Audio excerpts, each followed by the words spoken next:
My fellow citizens, President Marcos plans to arrest all of his political opponents. Pilit pong pinagtatakpan ng gobyernong Marcos itong manumalyang flood control projects ng gobyernong ito na kumitil na po ng maraming buhay.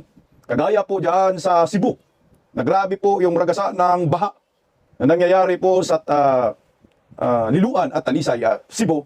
Mga almost 200 na po ang nasawi dahil po sa baha.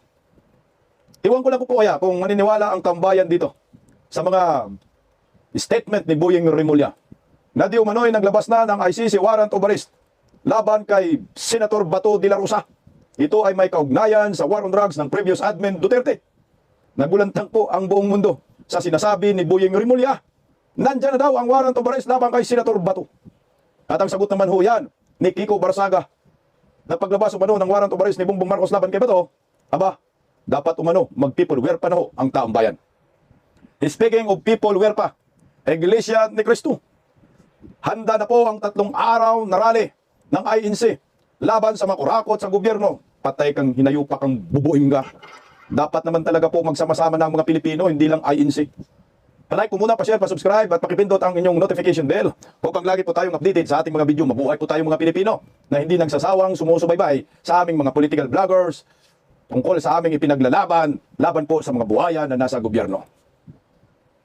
Marami na pong nangyayaring kababalaghan ng gobyernong Marcos, subalit bingi pa rin ang taong bayan.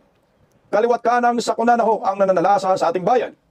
Nawala po ang presensya ng gobyernong bangag at hinahayaan lamang ang taong bayan may salba ang kanilang mga sarili. Laban po sa mga dilubyong naranasan po nila. Kamakailan, isa na po yung bagyo. Diyan sa Cebu, nakawawa, kumitil ng mga almost 200 plus na mga inosenteng buhay. Nang tinuro nga ho ng taong bayan ng walang habas na pagbaha sa kanilang rehiyon ay ang kapalpakan ng flood control ng gobyernong Marcos. Mantakin niyo po, yung probinsya ng Cebu ay pinunduhan po ng gobyernong Marcos ng 29 billion pesos. Isipin niyo po yun. Pero yung 29 billion pesos na yan ay puro mga multo ang nagawang proyekto. Kung meron man, ay substandards pa ito. Kaya ito po ang dahilan ng pagbaha sa naturang probinsya. Marami pong bumatikos, marami pong nagalit. Na ito po dapat ang tutukan ng taong bayan. Managot po dapat ang dapat managot. Ikulong dapat ang dapat na ikulong. Huwag po natin payagan. Huwag po natin hayaang malihis ang totoong issue na kinakaharap ngayon ng gobyernong Marcos, na hindi na po nila may iwasan ang naturang problema. Kontrobersya sa kanilang administrasyon. 1.2 trillion pesos flood control. Inilit po nilang inilihis. Marami na pong diversionary tactics na ginawa ang gobyernong Marcos. Marami po silang kinaladkad na pangalan. Baka sakali mapagtakpan ang kanilang katarantaduhan. Una na po riyan yung kay Kung Pulong Duterte. Ano pong ginawa ho nila? Pinilit po nila na mahatak, makaladkad ang pangalan ni Pulong sa ghost projects. Mantakin mo, sa Cebu City, ang baha, ang investigasyon nasa Davao City. Nasa Metro Manila ang baha, ang investigasyon nasa Davao City. At kamakailan, iniulat ni Manong Chavit ang ghost projects dyan sa Ilocos Norte, sa 1st District Ilocos Norte ni Sandro Marcos. Pero ang investigasyon nasa Davao City. Hindi po ito kinagat ng taong bayan. Wala pong naniwala doon. At kamakailan din ho, nagsampa ng kaso. Ito, diversionary tactics pa rin ho. Si Trillanes laban po kay former President Duterte at kay Senator Bongbong na plunder umano dahil sa mga ghost projects, anak ng kagwang. Hindi po ito pinatos. Hindi po ito pinapaniwalaan ng taong bayan. Pero ngayon, ito na ang panibagong diversionary tactics. Nasurpresa po ako dito.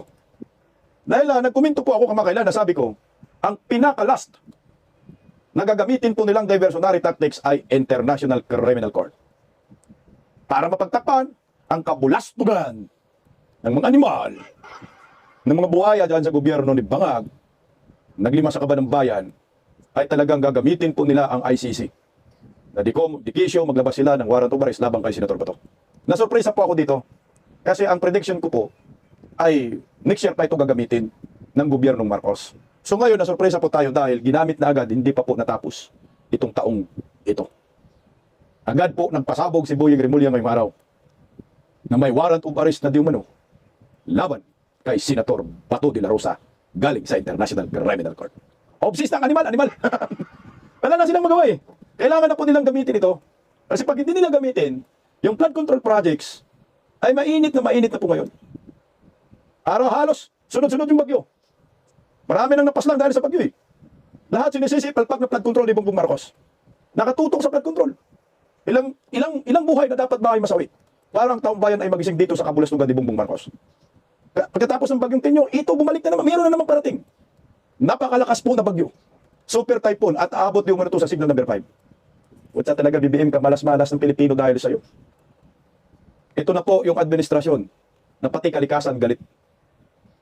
Ginising tayo, niyuyugyug po tayo dito. Nasabi, hoy mga Pilipino, ang tatanga nyo. Hanggang ngayon, hindi pa rin kayo gising sa ginagawa ng gobyernong Marcos. O ito, bagyo para sa inyo nang magising po kayong lahat.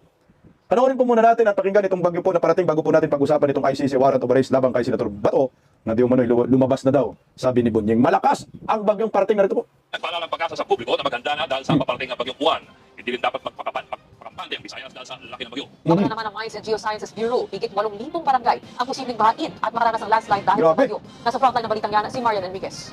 Ito ang paparating na bagyong Uwan base sa satellite view ng weather app na Windy. Halos kasing laki na nito ang mapa ng Pilipinas. Ayon sa pag-asa, higit 700 kilometers ang posibleng maging lawak ng wind radius ng bagyo. Katumbas yan ng mula Batanes hanggang Metro Manila. Kaya hindi raw dapat pakampante ang mga lugar na hindi direktang dadaanan ng sentro ng bagyo. So kung kahit dito dumaan yan, kung magsusukat tayo ng around 700 km, apektado pa rin itong part ng Visayas at itong Southern Luzon areas. Maaari raw maikumpara ang bagyong Uwan sa Super Typhoon Pepito na nanalasa sa Bicol at Central Luzon noong Grabe. nakaraang taon, kung saan hanggang wind signal number 5 ang itinaas ng pag-asa. Kapag nasa signal number 5 ang isang lugar, asahan ang lakas ng hangin aabot sa 185 km per hour o higit sa loob ng 12 oras. Posible yang makasira ng mga bahay o gusali na gawa sa light to average construction. Maaari ring matangay o mapabagsak ng hangin ang mga puno o poste, kaya mahalagang maghanda o lumikas na kung kinakailangan sa loob ng 12 oras. Ngayong gabi nga, nasa signal number 1 na ang Bicol region at Eastern Visayas, southeastern portion ng Quezon, Masbate, Romblon, Dinagat Islands, Surigao del Norte, ilagang parte ng Negros Occidental, Cebu at Bohol, pati na sa northeastern portion ng Capiz at Iloilo. May 26 hours para maghanda ang mga nakatira sa mga nasabing lugar.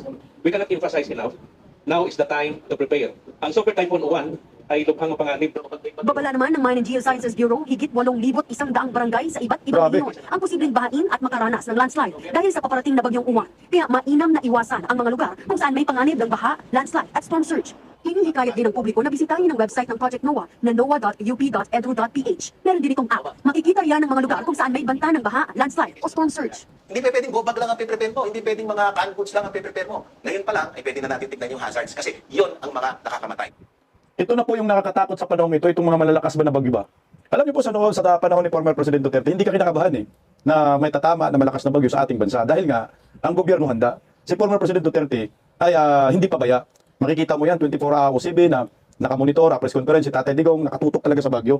At malayo pa po ang bagyong iyan kasi napipredict po kasi nababasa yung bagyo eh. Kailan darating, saan tatama, unlike kasi sa Lindol, mukhang mahirap po basahin.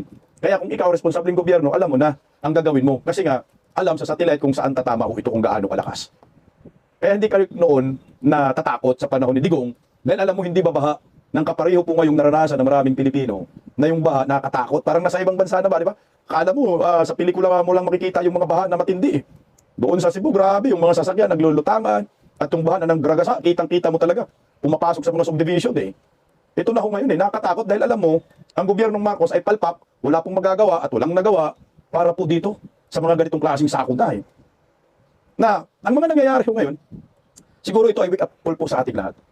Kasi ang dami na pong pagkakataon na dapat tayo na Pilipino ay magreklamo eh. Para na tayong niloko ng gobyernong Marcos, pero hindi pa rin po tayo nagising eh. Kumbaga tahimik ka pa rin, parang alam mo yung pasensya natin, bilang isang Pilipino na sobrang taas, hindi na rin ho yan maganda para sa akin eh.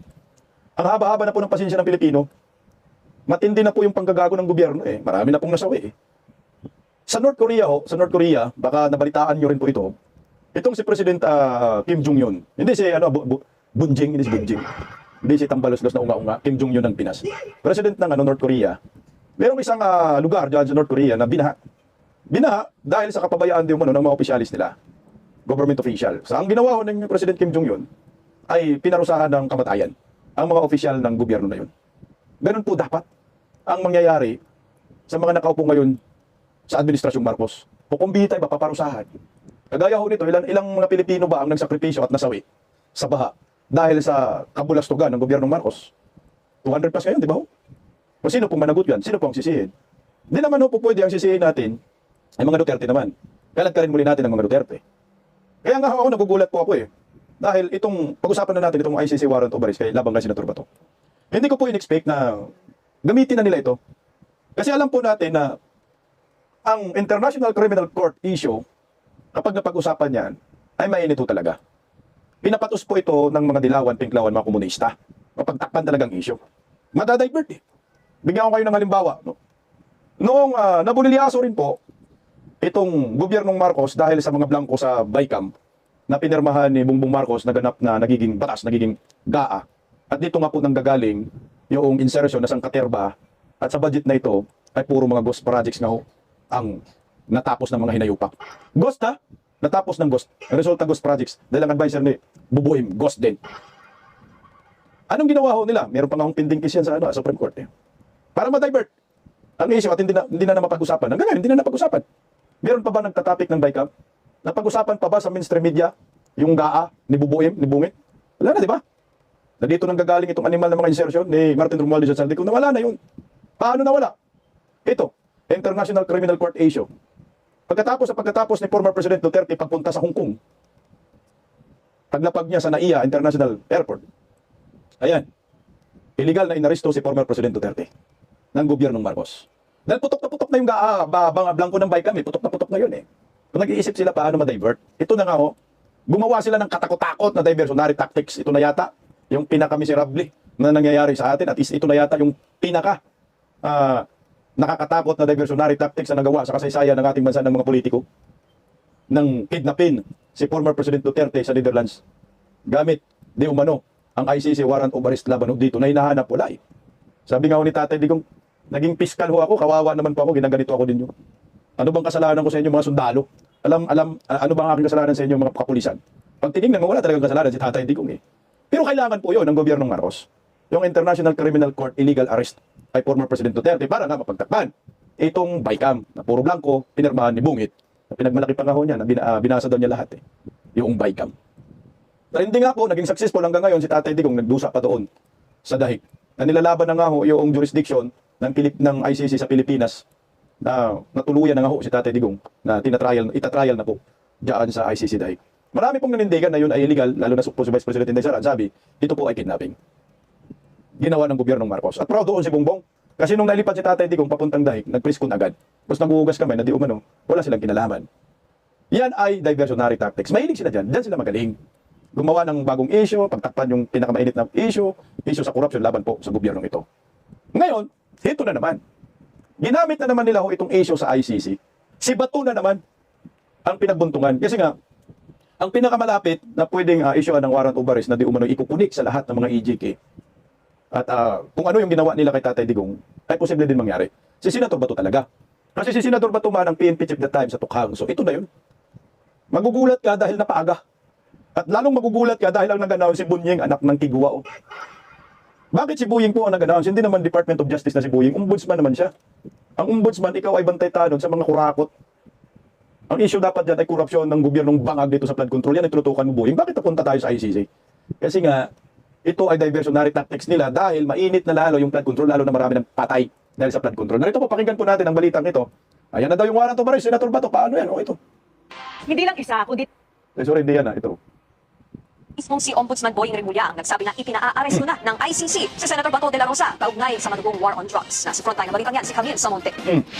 May inilabas na raw ng warrant of arrest ang International Criminal Court laban kay Senator Bato de la Rosa. Ito ang kinumpirma ni Ombudsman Boying Remulla sa News 5 ngayong araw. Kaugnay ito sa madugong kampanya kontra droga ng administrasyon ni dating Pangulong Rodrigo Duterte na tinatawag na Oplan Tokhang. At ipinatupad ni de la Rosa bilang nooy hepe ng Philippine National Police. Ang sinasabing warrant of arrest kay de la Rosa, kinukumpirma pa ng Department of Justice. Ayon kay DOJ spokesperson Attorney Rafael Nicolo Martinez, wala pa silang nakikita o natatanggap na kopya ng arrest warrant. Pati ang Center for Transnational Crimes, wala pa raw natatanggap na red notice mula sa ICC. Ayon kay Interior Secretary John Vic Remulla, na. Wala pang pahayag si Senator De La Rosa hinggil dito. Sinusubukan pa ng News 5 na kunin ang kanyang panig at ang kanyang lokasyon. Kahapon na, nag-post siya sa pagbisita niya sa mga naapektuhan ng Bagyong Tinyo sa Cebu.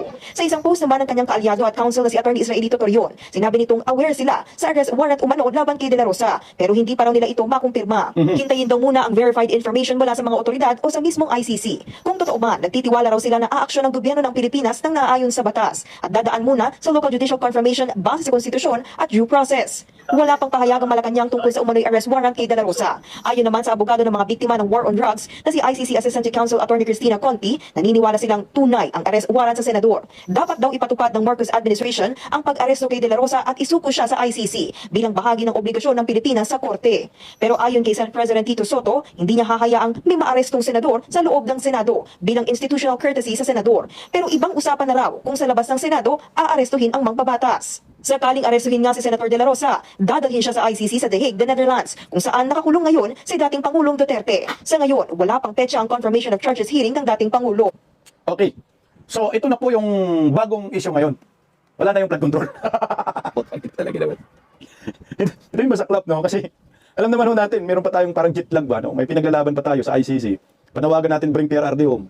Ang panindigan natin doon, illegal na pag-aristo si Tatay Digong, no? Kaya nanawagan tayo ng bring PRRD home. Tapos ito, hindi pa nga ho na-resolve yung mga issue na yan. Ito na naman, may bago na naman silang diversion. Si Bato, no?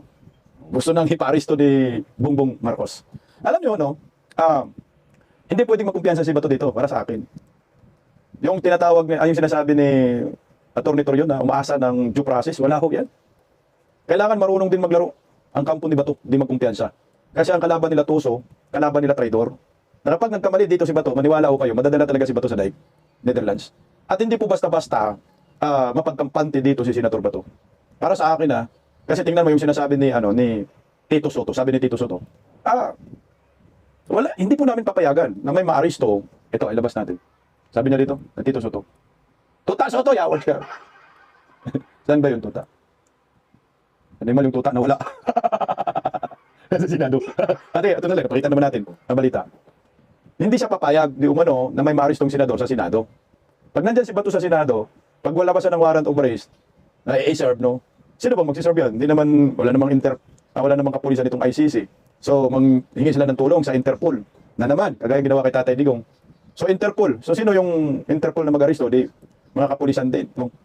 Na dating under ni Senator Bato. So, mga Pilipino, yung muhuli sa kapwa Pilipino, mga Pilipino na muli ang tatraidor sa kapwa Pilipino, sa utos ni Bongbong Marcos. So pag nandun si Bato sa Senado, hindi pwedeng arestuhin daw, sabi ni Tuta Soto. Pero pag wala na si Bato sa Senado, ibang usapan na yon. At hindi na po makikialam ang Senado dyan. So kung ako Bato, di ako aalis sa Senado. Yan lang ako. Maghintay na lang ako ng rasyon ng pagkain, hindi ako lalabas ng Senado. Kung yun yung punto ni Tuta Soto kung totoo yun, kung manindigan siya. Pero kung ipagkanulo niya si Bato, Bongbong Marcos at Ketang Balostos dahil tuta man siya, dahil dito si Bato. So ano bang gagawin ni Bato dyan? Mag-ingat ka Bato. Huwag kang magkumpiyansa. Kasi baka magulat-gulat na lang kami na nasa airport ka, no, galing ka ng Davao, papunta ka ng Manila, o galing ka ng Manila, papunta ka ng Davao, ay nagpadala na ng libu-libong kapulisan at mga militar si Bongbong Marcos para arestuhin ka. Kasi mag-trending talaga ito, maniwala ko kayo sa akin, no? Nagawa man yan kay Tatay Digong. What more pa kaya dito kay Bato? Tatay Digong, mahal na mahal ng taong bayan.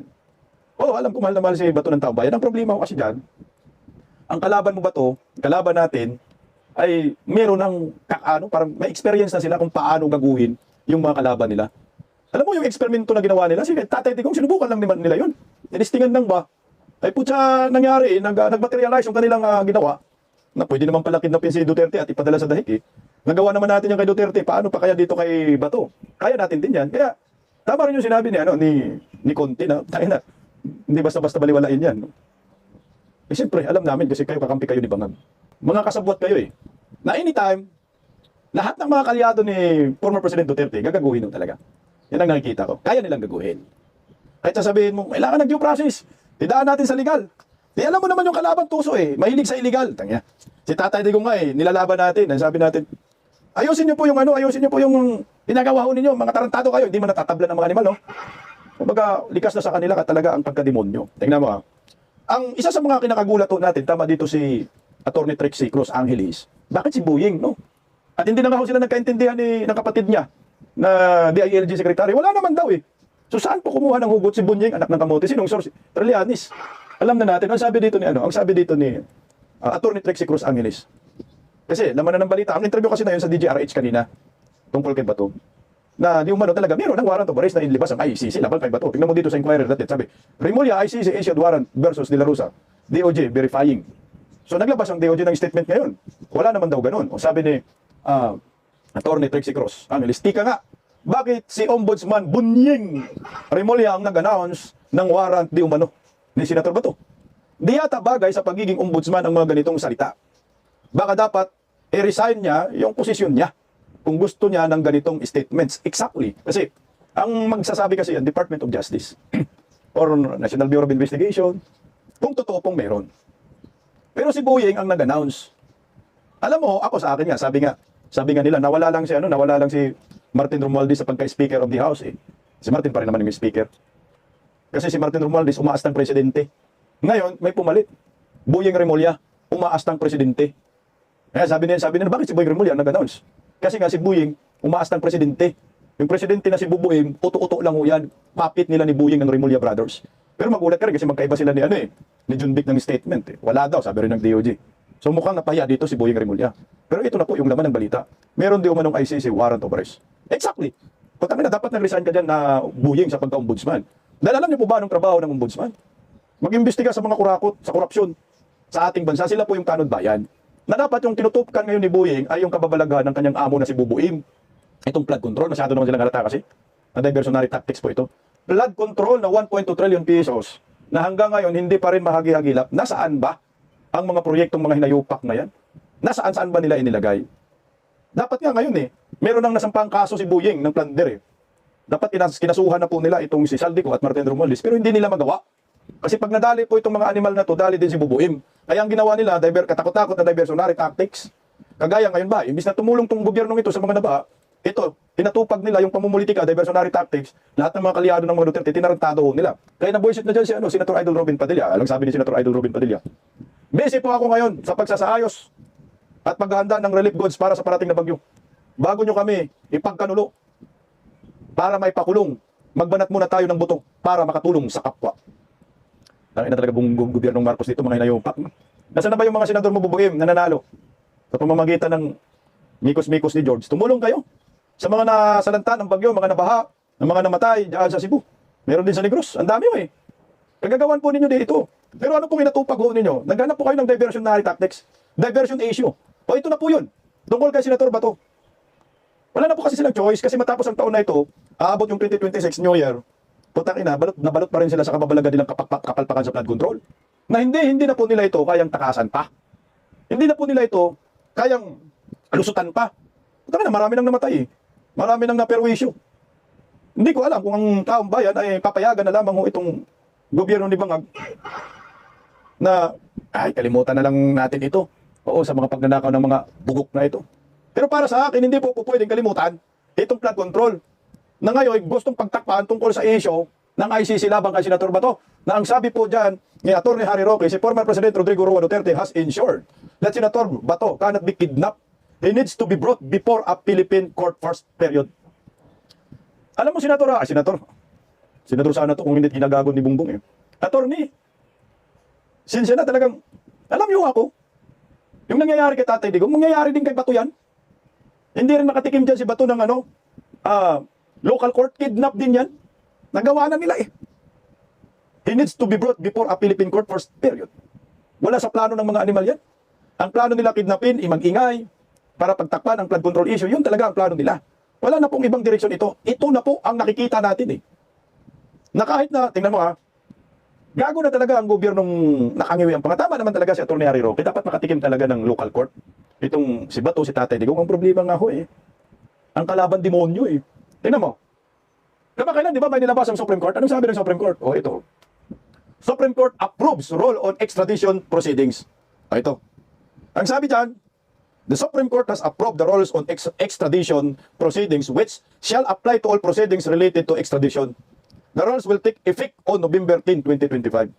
Ang sabi dyan, ang ibig sabihin, si Bato, hindi pwedeng basta-basta na lang maaresto ng International Criminal Court. Kailangan pa rin yung tinatawag na Rule 59 ng ICC in existence and must apply with this procedure. Ito Under the new rules, no Filipino citizen may be surrendered to any foreign or international tribunal without judicial process. Ibig sabihin niyan, dapat si Bato makatikim muna ng regional trial court. Kagaya yung ginawa kay Tatay Digong.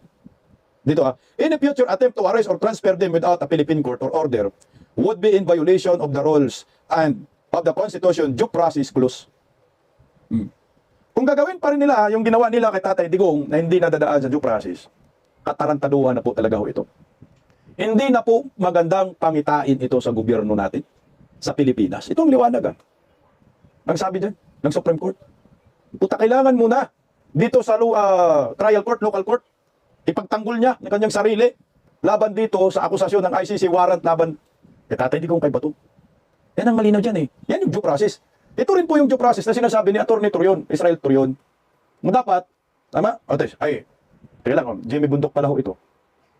Ito na lang kay Jimmy Bundok. Kaya dapat magkaroon ng tamang proseso na ayon din kay Atty. Jimmy Bundok, sabi niya dyan. Mga kapwa Pilipino, magising na po tayo.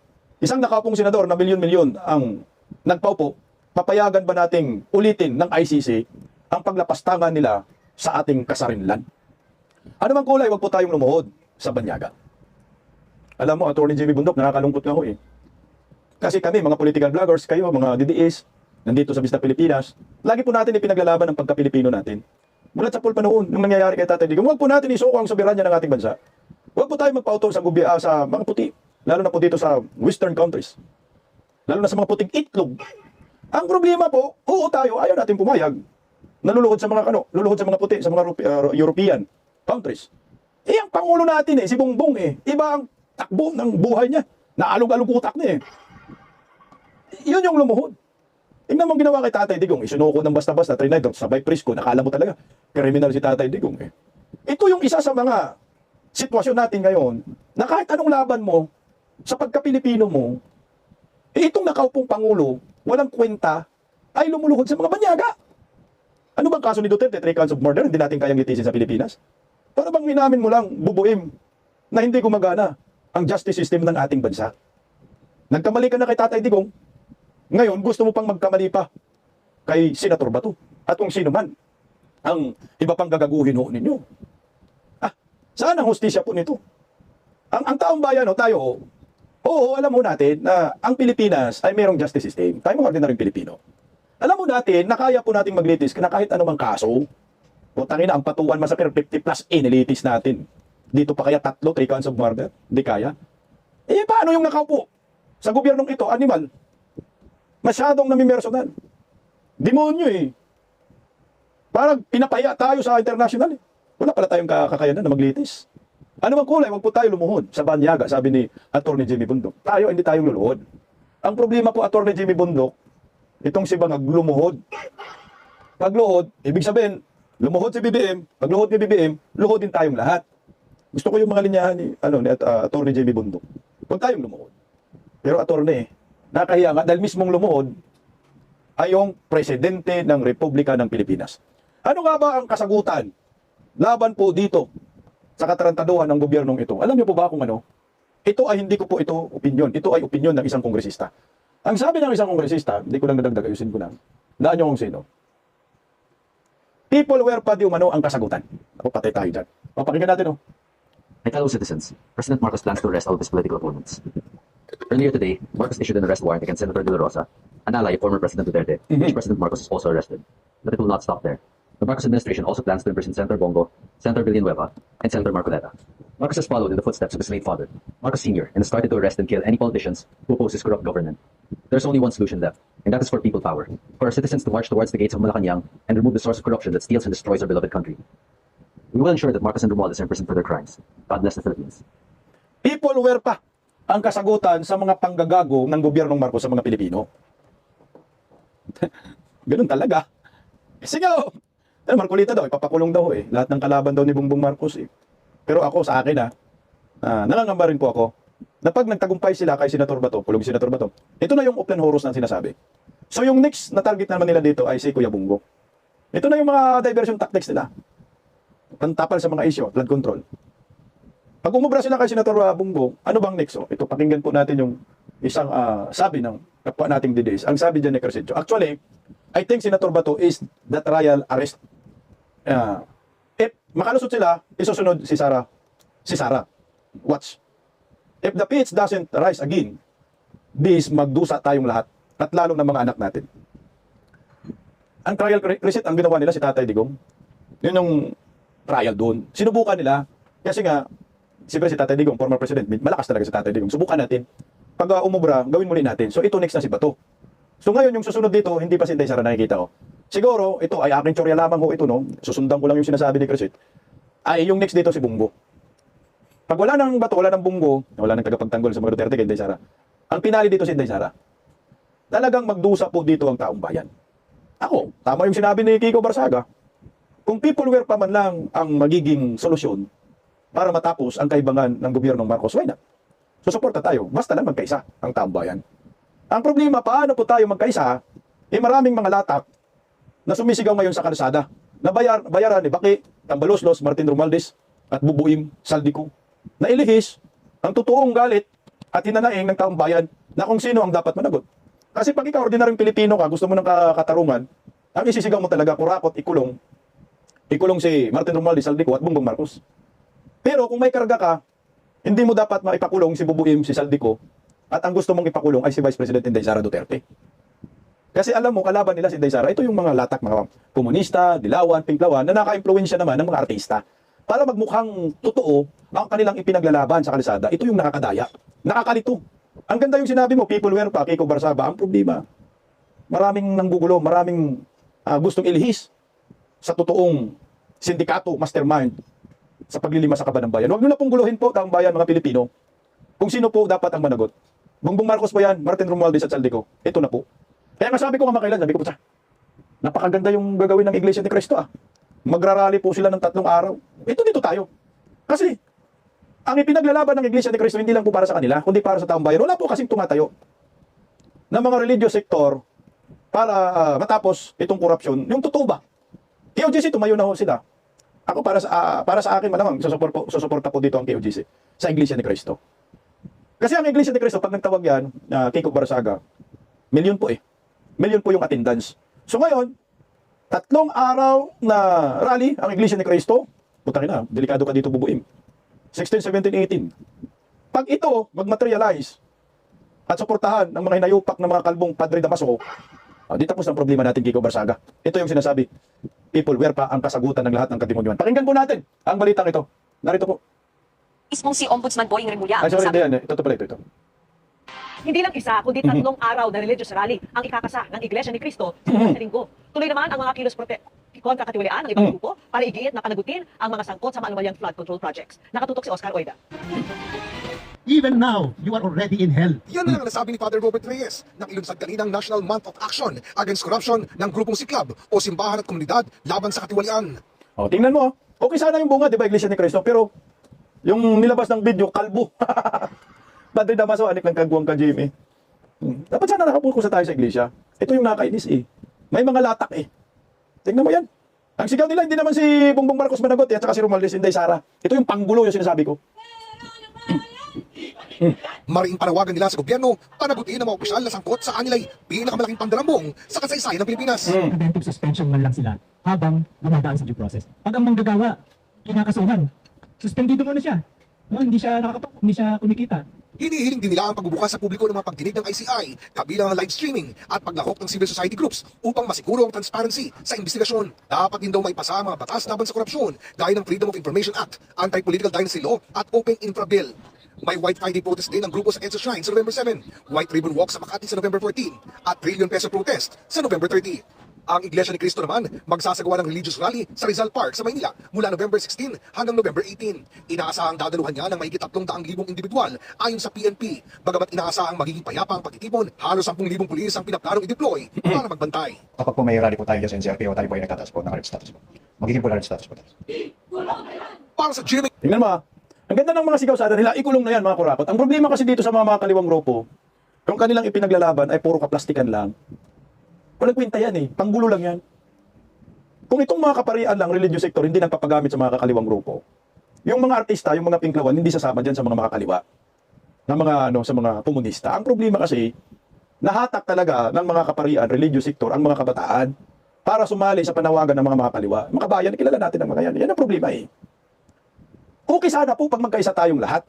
Iglesia ni Cristo, Bang Katolika, mga kaparian, kaobispuhan, KOJC, GIL. Isa ang panawagan. Ang problema, animal tong mga komunista, panggulo. Panggulo talaga sila. Yung direksyon po ng komunista, diversionary po, tactics din po ito. Gusto po nilang guluhin yung isip ng mga tao tungkol po dito kung sino dapat yung ipakulong. Tingnan mo ang sigaw. Mga kurakot, ikulong na yan. Sino po yung ipakulong ninyo? Sige nga. O tsaka, magbanggit kayo ng tao. Hindi nyo mabanggit si Martin Romualdez, hindi mo mabanggit si Saldico, hindi nyo mabanggit si Bongbong Marcos. Kailangan managot, ang dapat managot. Kasi kung ganun lang kayo, nagpagamit din po kayo sa ideolohiya po ninyo, pira-pira lamang kayo, putang ina, huwag na po kayo magrally. Para yung mga matitinong tao ay sasama doon sa mga legit na mga nagrarally na para sa bayan, kagaya ng Iglesia ni Cristo. 3 araw pala ho ito na rally, mantakin nyo po yung 3 araw na yan. Ewan ko lang kung hindi atras yung bayag ni Bubuim dito.